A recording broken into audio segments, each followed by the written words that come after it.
Hindi church online की इस आराधना सभा में मैं आपका हृदय से स्वागत करता हूं। क्या आप अपने जीवन में आनंदित रहना चाहते हैं? वचन में लिखा है, प्रभु का आनंद ही हमारी शक्ति है, बल है, सामर्थ है इस नकारात्मक संसार से गुजरने के लिए।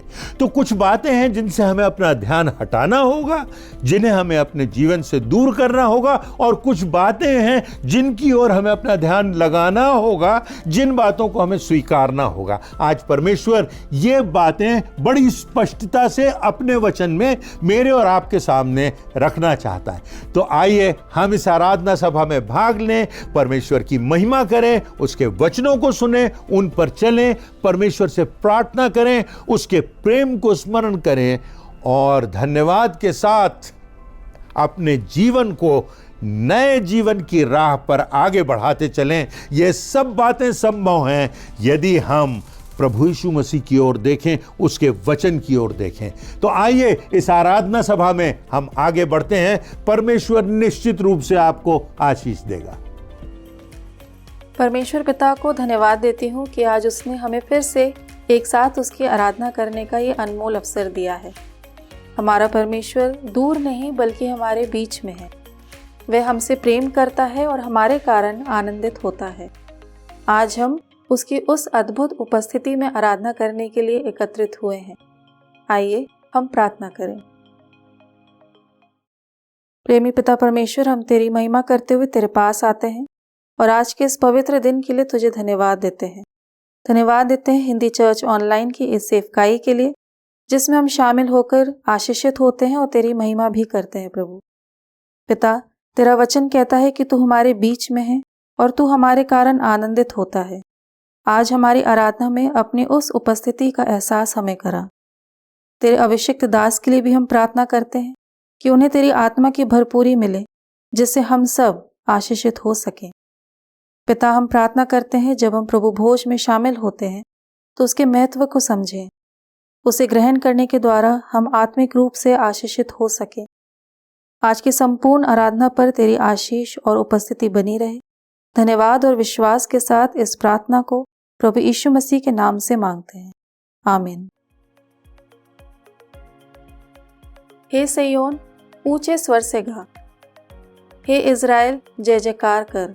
हे यरूशलेम, अपने संपूर्ण मन से आनंद कर और प्रसन्न हो। यहोवा ने तेरा दंड दूर कर दिया और तेरे शत्रु भी दूर कर दिया गया है। इज़राइल का राजा यहोवा तेरे बीच में है, इसलिए तो फिर विपत्ति ना भोगेगी। उस समय यरूशलेम से ये कहा जाएगा, हे सिय्योन, मत डर, तेरे हाथ ढीले ना पड़ने पाए। तेरा परमेश्वर यहोवा तेरे बीच में है, वह उद्धार करने में पराक्रमी है। वह तेरे कारण आनंद से मगन होगा, वह अपने प्रेम के मारे चुपका रहेगा, फिर ऊंचे स्वर से गाता हुआ तेरे कारण मगन होगा। हम सिय्योन के समान ऊंचे स्वर से गाएं और जय जयकार करें, क्योंकि हमारा परमेश्वर भी ऊंचे स्वर से गाता हुआ हमारे कारण आनंदित होगा। आइए बड़े आनंद और उत्साह के साथ परमेश्वर के आदर और महिमा में कुछ गीत और कोरस गाएं।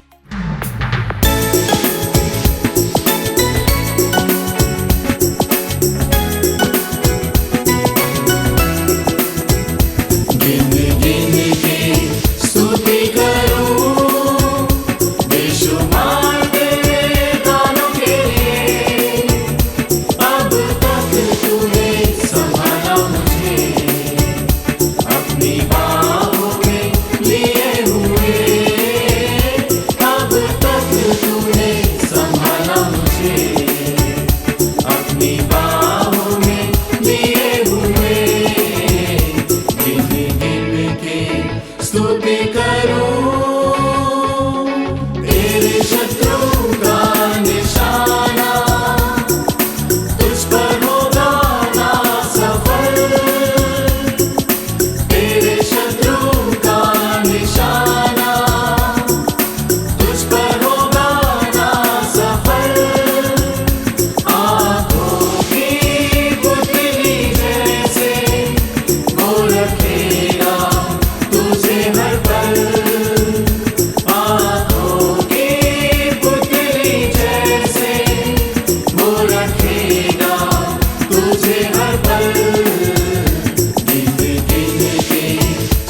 स्तुति करूं बेशुमार तेरे गानों के लिए।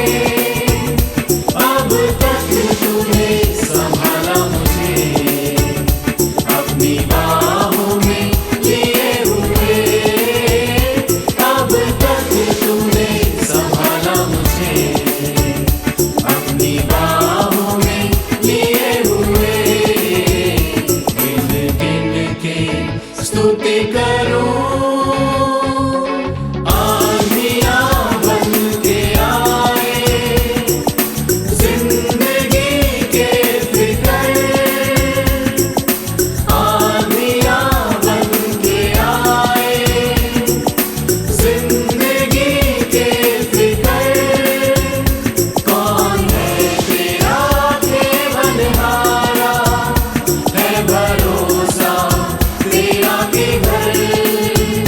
कौन है तेरा खेवनहारा है भरोसा तेरा केवल। गिन गिन के स्तुति करूं बेशुमार तेरे गानों के लिए। अब तक तूने संभाला मुझे अपनी बाहों में लिए हुए। अब तक तूने संभाला मुझे अपनी बाहों में लिए हुए। गिन गिन के स्तुति करूं आए तुझे जो मिटाने वो शस्त्र होंगे बेअसर। आए तुझे जो मिटाने वो शस्त्र होंगे बेअसर। तेरा रचने वाला तुझ पर रखता है अपनी नजर। तेरा रचने वाला तुझ पर रखता है अपनी नजर।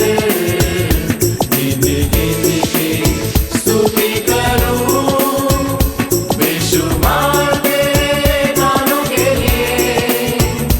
अब तक तूने संभाला मुझे अपनी बाहों में लिए हुए। अब तक तूने संभाला मुझे अपनी बाहों में लिए हुए। गिन गिन के स्तुति करूं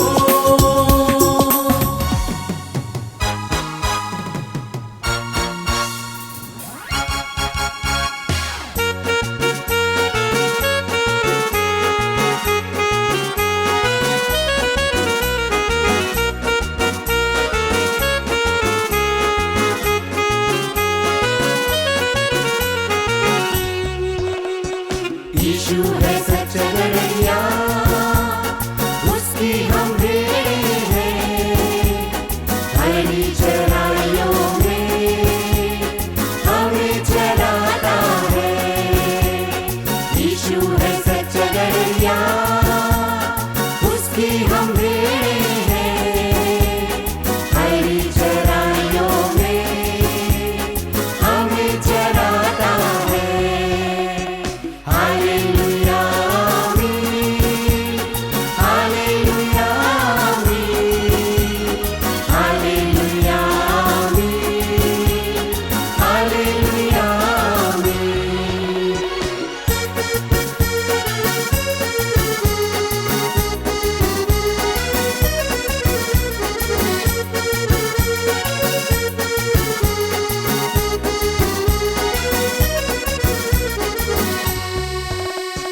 घाटी पहाड़ियों में चलता है जहाँ सुखदाई जल के झरने हैं।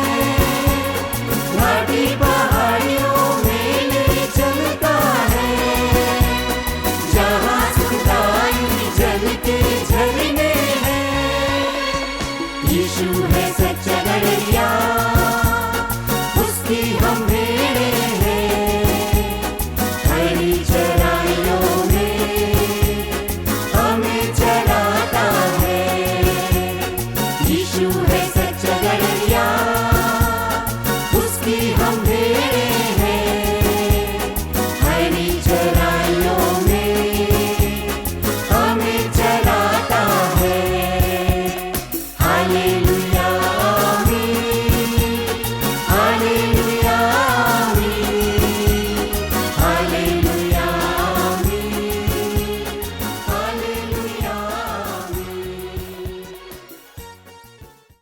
आज का संसार बहुत तेजी से बदलता हुआ संसार है। विज्ञान और तकनीकी ने जीवन को आसान बनाने का प्रयास किया है, लेकिन इन सब बातों के साथ साथ एक बात जो बढ़ रही है वह है तनाव की बात, वह है दबाव की बात, वह है जीवन में संघर्ष की बात। अगर देखा जाए तो अधिकांश लोग अपने जीवन में किसी न किसी रूप में कहीं ना कहीं कोई ना कोई तनाव का सामना कर रहे हैं, संघर्ष का सामना कर रहे हैं। कई बार जिस कार्य को हम कर रहे हैं अचानक से परिस्थितियां बदलती हैं और हमारे जीवन में उससे परेशानियां आ जाती हैं, तनाव आ जाते हैं। हम जैसी अपेक्षा करते हैं वैसा नहीं होता, उससे भी जीवन में हमारा मानसिक तनाव बढ़ जाता है। परिवार में कितनी बार ऐसा होता है कि आवश्यकताओं और आमदनी में सामंजस्य बिठाने में हमें तनाव का सामना करना पड़ता है। शायद ही कोई ऐसा व्यक्ति हो जो यह कह सके कि मैंने अपने जीवन में कभी किसी प्रकार के तनाव का सामना नहीं किया, लेकिन हर व्यक्ति यह चाहता है कि उसके जीवन से तनाव दूर हो जाए, समस्याएं दूर हो जाएं और हम आनंद से अपने जीवन में रह सकें। आनंद की खोज मनुष्य की एक प्रमुख आवश्यकता रही है और आज भी है। हम सोचते हैं हम आनंदित होंगे यदि हमारे पास भौतिक संसाधन होंगे, यदि हमारे पास बहुत सारा धन होगा, परंतु वास्तविकता तो यह है कि संसार में सबसे ज्यादा दुखी और निराश वही लोग हैं जिनके पास धन दौलत है। तो फिर तनाव भरे जीवन का और आनंद का संबंध कैसे हो सकता है? कैसे हो सकता है कि हम इन सब दबावों के बीच में भी आनंदित रहें? यह कौन सी बात है जो हमारे आनंद को पूरा कर सकती है?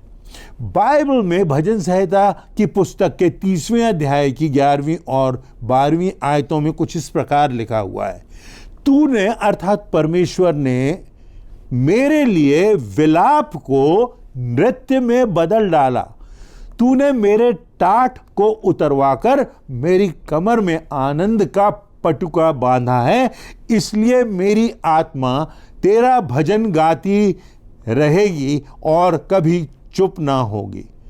हे मेरे परमेश्वर यहोवा, मैं सर्वदा तेरा धन्यवाद करूंगा। अब आप ध्यान दीजिए कि इस भजन का लिखने वाला राजा दाऊद यह बात बता रहा है कि केवल परमेश्वर है जो परिस्थितियों को परिवर्तित कर सकता है। केवल परमेश्वर है जिसके द्वारा हमें संपूर्णता का जीवन और संपूर्ण आनंद मिल सकता है। केवल परमेश्वर पर विश्वास करने से हमारे जीवन में जो संघर्ष हैं उनमें हमें अकेलापन नहीं लगता। हमको लगता परमेश्वर हमारे साथ है, हम किसी भी प्रकार की परिस्थितियों का सामना कर लेंगे। परमेश्वर हमारे सोच को नया बना देता है, परमेश्वर संपूर्ण परिवर्तन ले आता है। तो आज के संदेश में हम उन कारणों पर विचार करेंगे जिनकी वजह से हम अपने जीवन के आनंद को खो देते हैं, और उसके बाद यह देखेंगे कि परमेश्वर की सहायता से उसके वचन के अनुसार कैसे हम अपने जीवन में आनंद को बनाए रख सकते हैं, क्योंकि परमेश्वर में हमारे जीवन का आनंद जो है वो परमेश्वर की सामर्थ हमारे साथ है। तो सबसे पहले हम यह देखेंगे कि कौन सी बातें हैं जिनकी वजह से हम अपने आनंद को खो देते हैं। इस विषय में पहली बात यह है कि हमारी अपेक्षाएं अनुचित हो जाती हैं। जो एक्सपेक्टेशंस हैं वो अनरियलिस्टिक हो जाते हैं। हम सभी एक शापित संसार में जी रहे हैं जो अंधकार से भरा है। इस संसार में शैतान की प्रबल शक्तियां हैं, अंधकार की शक्तियां प्रबल होती जाती हैं, जिसका असर संपूर्ण परिस्थितियों पर पड़ता है। हालात और सोच दोनों ही इस कारण से प्रदूषित होते हैं। ऐसे नकारात्मकता से भरे हुए संसार में जब हम यह सोचते हैं कि सब कुछ सही होगा, हम सोचते हैं परिस्थितियां हमारे सोच के समान हो जाएंगी, हम सोचते हैं कि हमें हमारे परिभाषा के अनुसार अच्छे लोग मिलेंगे, तो हमें यह समझना है कि यह हमारी अनुचित अपेक्षाएं हैं। जीवन में संघर्ष बने रहेंगे, जीवन ही संघर्ष जैसा हो जाता है। जीवन में कठिनाइयां बनी रहेंगी। इस संसार में नकारात्मक लोग और नकारात्मक परिस्थितियां बनी रहेंगी। हमारी अनुचित अपेक्षाएं हैं जिनकी वजह से हम जीवन में आनंदित नहीं रह पाते और हमारे जीवन में तनाव आ जाता है। क्यों? क्योंकि हम चाहते हैं कि बिल्कुल परफेक्ट, बिल्कुल सही लोग मिल जाएं, बिल्कुल सही परिस्थितियां मिल जाएं, जीवन में कहीं कोई समस्याएं ना रहे, जीवन में व्यवधान ना हो, अनापेक्षित ना हो। यूहन्ना रचित सुसमाचार के 15वें अध्याय की 18वीं आयत में प्रभु यीशु मसीह कह रहे हैं, यदि संसार में तुमसे उन्होंने बैर रखा तो तुम जानते हो कि संसार ने तुमसे पहले मुझसे भी बैर किया। दूसरी बात यह है कि हम कैसे जीवन में आनंदित नहीं रह पाते हैं, जब हमारे पास आवश्यकता से अधिक होता है। कई बार ऐसा हो जाता है जब हम किसी जगह पर जाते हैं और उससे पहले हमसे बेहतर जगह पर हम जा चुके होते हैं, तो हम कहने लगते हैं, अरे यह जगह तो उतनी अच्छी नहीं है, यह देश तो उतना अच्छा नहीं है, यह स्थान तो उतना अच्छा नहीं है, हमने तो इससे बेहतर परिस्थितियां देखी हैं, इससे बेहतर दृश्य देखे हैं, इससे बेहतर स्थान देखा है। अरे ये जो रेस्टोरेंट है ये अच्छा नहीं है, क्योंकि जिस रेस्टोरेंट में हम पिछली बार गए थे वो तो बहुत ही बढ़िया था। ये जो वाहन है यह उतना अच्छा नहीं है जितना हमारे पड़ोसी के पास का वाहन है। तो इस कारण हम अपने आनंद को खो देते हैं। इसीलिए राजा सुलेमान नीति वचन के पुस्तक के 30वें अध्याय की 7वीं से 9वीं आयतों में लिखता है, मैंने तुझसे 2 वर मांगे हैं, इसलिए मुझे मरने से पहले उन्हें मुझे देने से मुंह न मोड़, अर्थात व्यर्थ और झूठी बात मुझसे दूर रख, मुझे ना तो निर्धन कर और ना धनी बना, प्रतिदिन की रोटी मुझे खिलाया कर। ऐसा ना हो कि जब मेरा पेट भर जाए तब मैं इनकार करके कह दूं कि यहोवा परमेश्वर प्रभु कौन है, या अपना भाग खोकर चोरी करूं और अपने परमेश्वर का नाम अनुचित रीति से लूं। तो कभी कभी ये बातें हमारे जीवन में नकारात्मक सोच पैदा कर देती हैं और तनाव पैदा कर देती हैं। तीसरी बात यह है कि हम गलत संगति में पड़कर अपने जीवन के आनंद को खो देते हैं। बाइबल में नीति वचन की पुस्तक के 13वें अध्याय की 20वीं आयत में लिखा हुआ है, बुद्धिमानों की संगत कर तब तू बुद्धिमान हो जाएगा, पर मूर्खों का साथी नाश हो जाएगा। वचन में लिखा है, बुरी संगति अच्छे चरित्र को बिगाड़ देती है। इसलिए हम किन लोगों के बीच में हैं, इसलिए हमें ध्यान रखना है कि क्या ऐसे लोग जो परमेश्वर के वचन में अधिक परिपक्व हैं, जो प्रार्थना करने वाले हैं, जो धार्मिकता के जीवन में बहुत आगे बढ़ चुके हैं, जो परमेश्वर की निकटता में बने रहते हैं, जो अपना ध्यान उस अनंत जीवन की ओर लगाए रहते हैं, जो जीवन में परमेश्वर के वचन के अनुसार चलते और निर्णय करते हैं, ऐसे लोगों से हम संगति रखेंगे तो हमारा जीवन भी खूबसूरत होगा, हमारे जीवन में भी प्रभु यीशु मसीह की गवाही होगी। याद रखें कि बुरी संगति अच्छे चरित्र को बिगाड़ देती है। चौथी बात यह है कि जब हम गलत तुलनाएं करने लगते हैं तो अपने जीवन का आनंद खो देते हैं। अपने जीवन में कई बार हम अपने बच्चों की तुलना दूसरे बच्चों से करने लगते हैं। हमें लगता है कि वो बच्चा तो पढ़ने में ज़्यादा होशियार है, हमें लगता है कि वो बच्चा तो ज़्यादा अच्छा दिखता है। जब हम ऐसा करने लगते हैं तो हमारे जीवन में आनंद की कमी हो जाती है। दूसरे लोग तो इस प्रयास में रहते हैं कि कब हमें, हमारे परिवार को, हमारे बच्चों को छोटा दिखाएं, ओछा दिखाएं और उनकी गलतियों की ओर उनका ध्यान केंद्रित करें और किसी न किसी प्रकार से हमको नीचा दिखाएं। ये संसार का सोच है, ये अंधकार का सोच है, ये उन लोगों का सोच है जिन्होंने उद्धार का स्वाद नहीं चखा, जो वचन में नहीं बने रहते हैं। हम भूल जाते हैं कि परमेश्वर ने हमें अपनी संतान होने का विशिष्ट उपहार दिया है। उसने हमें अनंत जीवन दिया है। उसने अपने पुत्र तक को प्रभु यीशु मसीह को भी हमारे लिए नहीं रख छोड़ा, पर उसे निष्कलंक मेमना, जिसने कभी कोई पाप नहीं किया था, हमारे पापों की कीमत चुकाने के लिए बलिदान कर दिया।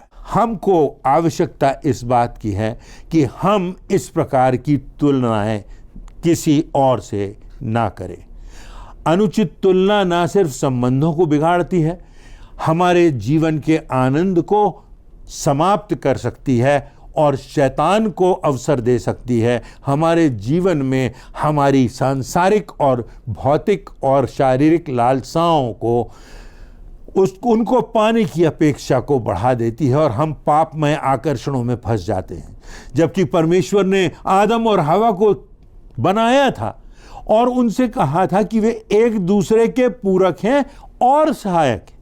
दूसरा कुरिन्थियों के 10वें अध्याय की 12वीं आयत में पौलुस लिखता है, अपने आप को आपस में नाप तौल कर एक दूसरे से मिलान कर मूर्ख ठहरते हैं। इसलिए हमें अनुचित तुलनाओं से बचना है। इसकी हिदायत हमको परमेश्वर के वचन में मिली है। एक और बात यह कि जब हम सुख विलास और आनंद में अंतर नहीं कर पाते तो हम जीवन के आनंद को, जीवन के खुशियों को जो परमेश्वर हमें देता है, उन्हें खो देते हैं। नीति वचन की पुस्तक के 21वें अध्याय की 16वीं और 17वीं आयतों में लिखा है, जो राग रंग से प्रीति रखता है वह कंगाल हो जाता है, और जो दाखमधु पीने और तेल लगाने से प्रीति रखता है वह धनी नहीं होता। ये वो बातें हैं जो हमारे जीवन के आनंद को समाप्त कर देती हैं। अब हम देखेंगे कि अगर हमें आनंदित रहना है तो उसके लिए परमेश्वर का वचन हमसे क्या कहता है। इस विषय में पहली बात यह है कि हम हर बात में धन्यवाद करें। धन्यवाद की भावना सारे गुणों में सर्वश्रेष्ठ भावना मानी गई है। इस बात के लिए हमें धन्यवादित होना है। किस बात के लिए? जो कुछ हमारे पास है, जो कुछ परमेश्वर ने हमें दिया है, उद्धार का दान परमेश्वर ने हमें दिया है। और इसीलिए परमेश्वर का वचन कहता है, परमेश्वर का आनंद मेरा बल है। हमें अपनी आशीषों को गिनना सीखना है। याकूब अपनी पुस्तक के पहले अध्याय की 17वीं आयत में लिखता है कि हर एक अच्छा वरदान और उत्तम दान ऊपर ही से है, जो ज्योतियों के पिता से हमें मिलता है। पहला तीमुथियुस उसके 6वें अध्याय की 7वीं आयत में पौलुस लिखता है, क्योंकि ना तो हम जगत में कुछ लाए हैं ना कुछ ले जा सकते हैं, इसलिए हमें अपने प्रतिदिन के जीवन के लिए धन्यवाद देना चाहिए, क्योंकि इस जीवन की कुछ निश्चितता नहीं है। हम अपने पास के उन लोगों की सेवा कर सकें जो अभाव में हैं। हम धन्यवाद दे सकें कि परमेश्वर ने आज के दिन से गुजरने की सामर्थ हमें दी है। किसी के जीवन में परिवर्तन लाने की क्षमता परमेश्वर ने हमें दी है। प्रभु यीशु मसीह का उदाहरण, जीवंत उदाहरण हमारे सामने रखा है। सेवा का उदाहरण, विनम्रता का उदाहरण, त्याग करने का उदाहरण, दूसरों को आशीषित करने का उदाहरण। इसलिए हमें अपना ध्यान उस प्रभु यीशु मसीह पर केंद्रित करना है। हर बात में परमेश्वर का धन्यवाद करना है। दूसरी बात यह कि हम अपने जीवन में शिकायत करने वाले बन जाते हैं।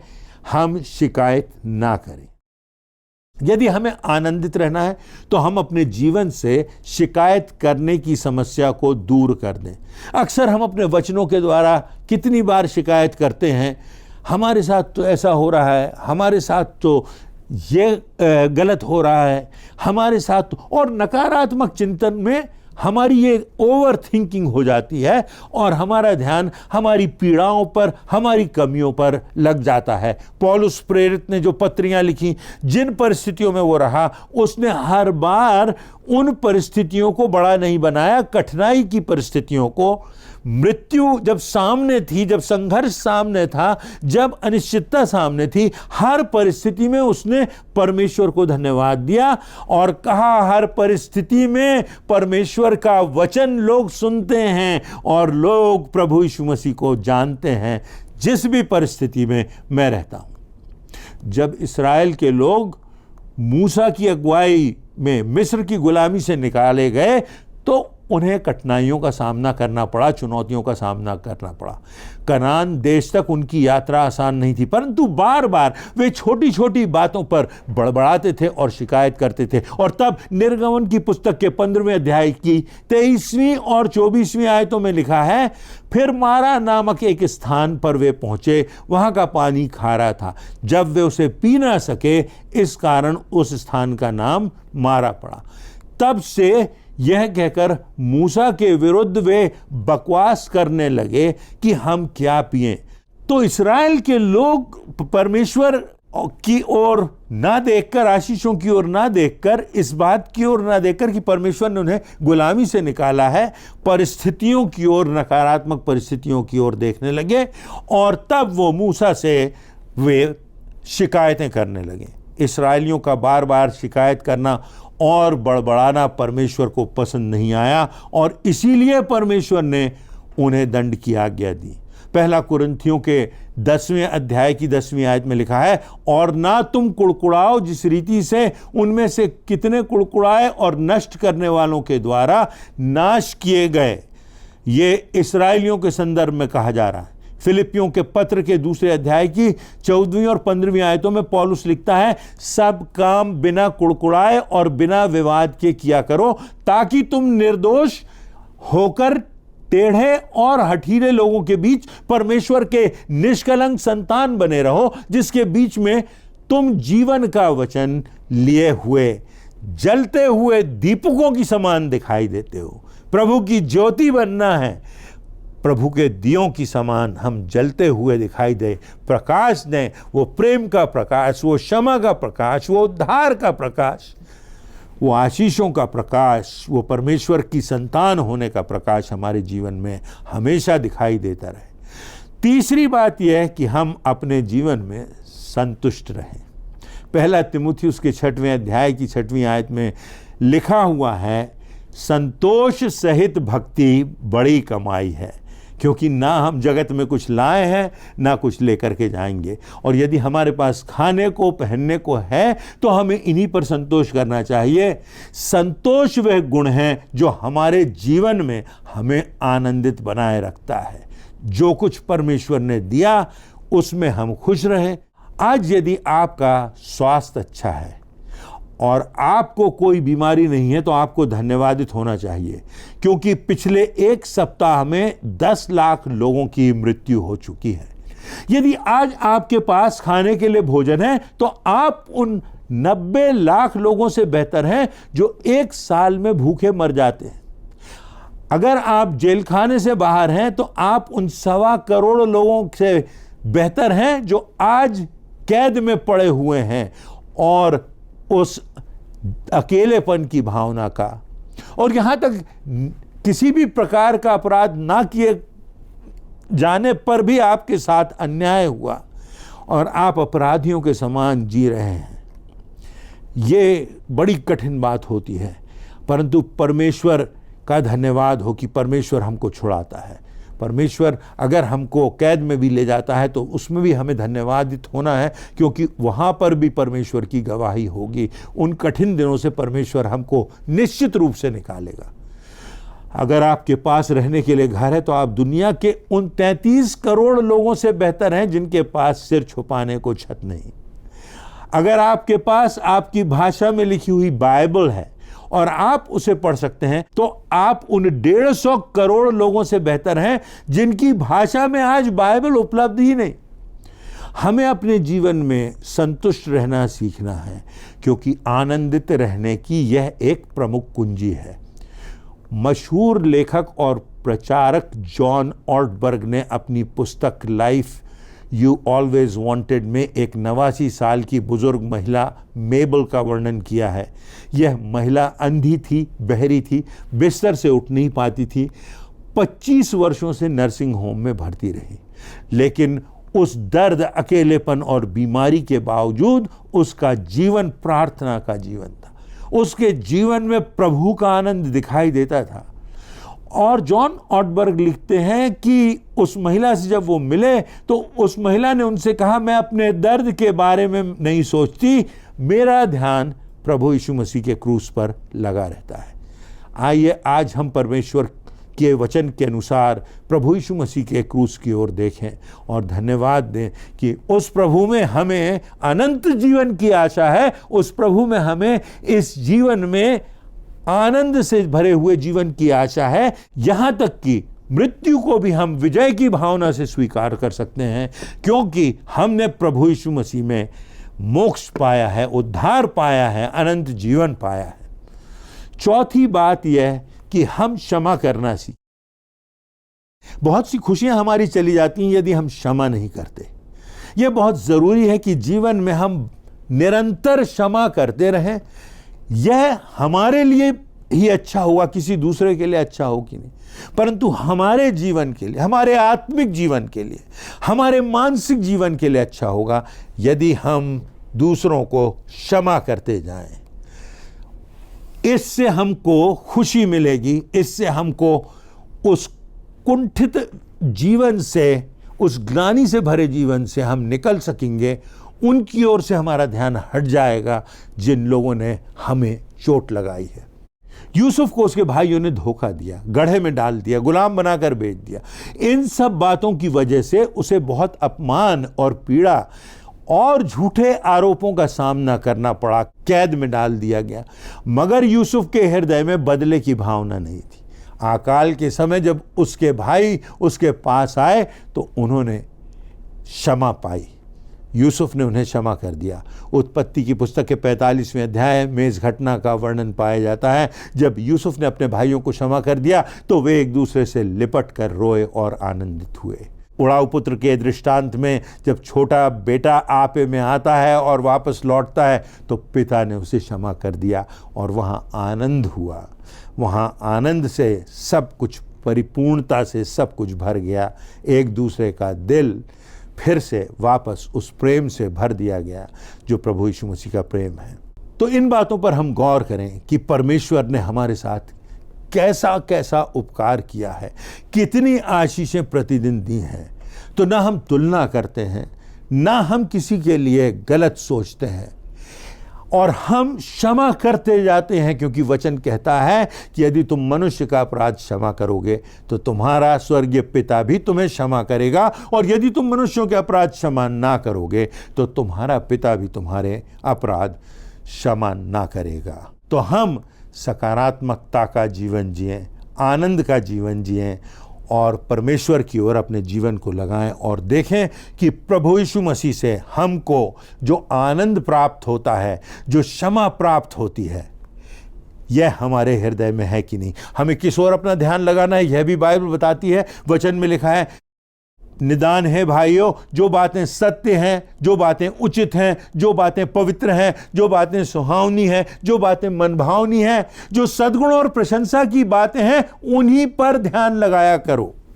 ये पौलुस कह रहा है, जो बातें तुमने मुझसे सीखी और मुझ में देखी उनका पालन किया करो।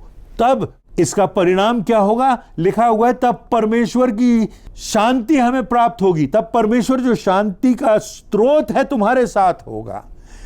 यही बात हमें अपने जीवन में स्मरण रखना है कि जो बातें सकारात्मक हैं, जो बातें परमेश्वर की दृष्टि में उचित हैं, जो परमेश्वर की आशीषें हैं, उन पर हम ध्यान करें, आगे बढ़ते जाएं और जीवन में हम हर बात में धन्यवादित रहें।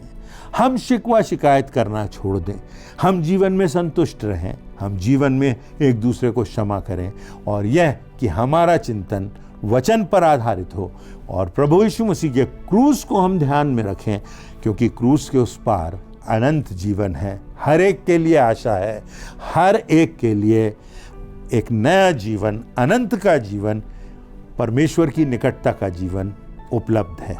आज भी यदि हम स्वीकार करते हैं, आज भी यदि हम प्रभु यीशु मसीह को अपने हृदय में स्थान देते हैं, परमेश्वर आज आपके और मेरे हृदय को उद्वेलित करे, हमारे चिंतन को जागृत करे कि हम सजग बने रहें और किन बातों पर हमें ध्यान नहीं लगाना है उनसे हटाकर हम परमेश्वर के वचन के अनुसार, उसके द्वारा दी गई शिक्षा के अनुसार आगे बढ़ते जाएं। परमेश्वर इन वचनों से आपको, आपके परिवार को और आपसे जुड़े हुए ना जाने अनगिनत लोगों के जीवनों को आशीषित करेगा, बदल देगा और अनुग्रहित करेगा। प्रभु के सेवक द्वारा वचन की प्रभावशाली व्याख्या के लिए उन्हें धन्यवाद देते हैं। अब हम परमेश्वर के निमंत्रण को स्वीकार करते हुए प्रभु भोज में सम्मिलित होंगे। आइए हम अपने हृदय को तैयार करें, आत्म परीक्षण करें और प्रभु यीशु मसीह के बलिदान को स्मरण करते हुए ये गीत गाएं।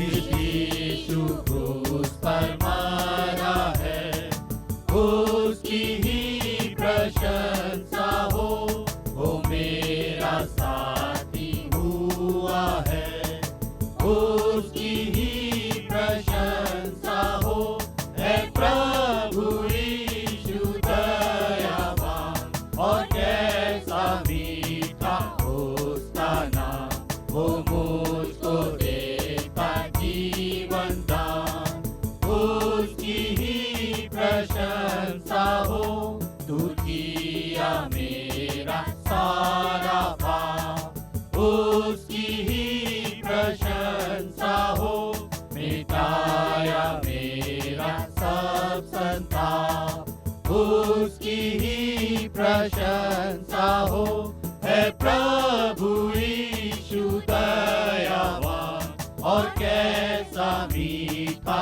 उसका नाम, वो मुझको देता जीवन दान, उसकी ही प्रशंसा हो, जब उसके पास मैं जाऊंगा, करूंगा मैं धन्यवाद, और यह सदा मैं गाऊंगा, उसका सदा धन्यवाद, है प्रभु यीशु दयावान, और कैसा मीठा उसका नाम, वो मुझको देता जीवन दान, उसकी ही प्रशंसा हो।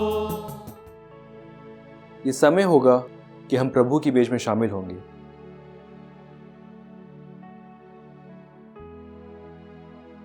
प्रभु यीशु ने जिस रात वो पकड़वाया गया, रोटी ली और धन्यवाद करके तोड़ी और कहा, ये मेरी देह है जो तुम्हारे लिए है, मेरे स्मरण के लिए यही किया करो।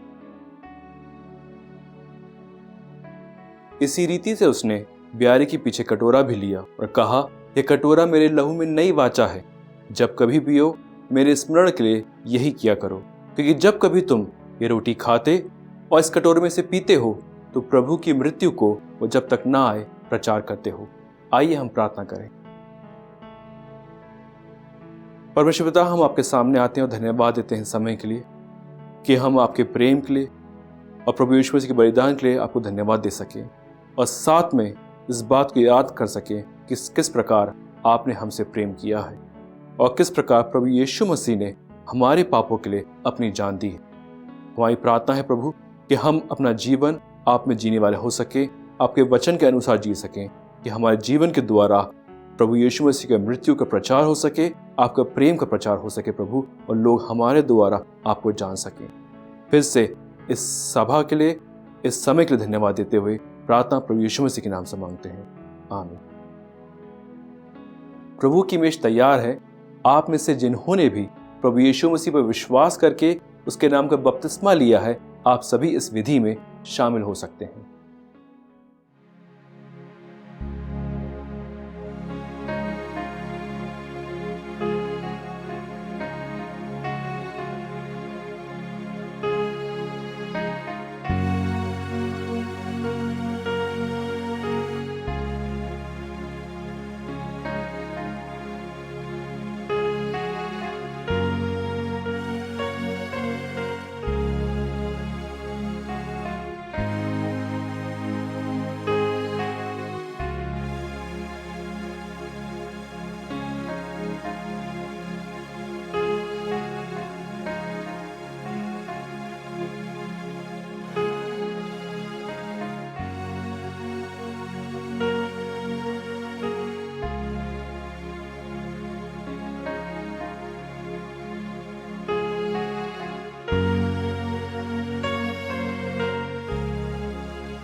आज की आशीषित आराधना के अनुभव के लिए परमेश्वर पिता को धन्यवाद। वचन कहता है कि यहोवा की आंखें धर्मी लोगों पर लगी रहती है और उसके कान उनकी प्रार्थनाओं की ओर लगे रहते हैं। आइए हम धन्यवाद की प्रार्थना करेंगे। प्रार्थना के पश्चात एक कोरस गाकर परमेश्वर की आराधना करेंगे और परमेश्वर पिता की आशीष ग्रहण करके अपनी आराधना को समाप्त करेंगे। आइए हम प्रार्थना करें। हे हमारे सर्वशक्तिमान पिता परमेश्वर, आज के सुंदर दिन में आपको बहुत बहुत धन्यवाद देते प्रभु जी। आपके सुंदर वचन हम सुन सके जो आपके प्रिय दास ने हमारे सामने रखा। धन्यवाद देते प्रभु जी कि हम आपकी ब्यारी में शामिल हो सके प्रभु जी, आपके गीतों को सुन सके, गा सके और अपने मन को आपकी तरफ लगाने वाले हो सके। आज के विशेष दिन पर प्रार्थना करते प्रभु जी सभी पिताओं के लिए जिन्होंने अपना संपूर्ण जीवन सिर्फ आपकी अगुवाई में लगाया। प्रार्थना करते प्रभु जी आने वाले सप्ताह के लिए प्रभु जी हम सब पर अपना आशीष का हाथ बनाए रखें, सभी पर अपना अनुग्रह का हाथ बनाए रखिए। इस छोटी सी प्रार्थना को आपके प्यारे बेटे हमारे प्रभु यीशु मसीह के नाम से मांगते हैं, आमीन।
आइए हम परमेश्वर पिता की आशीष ग्रहण करें।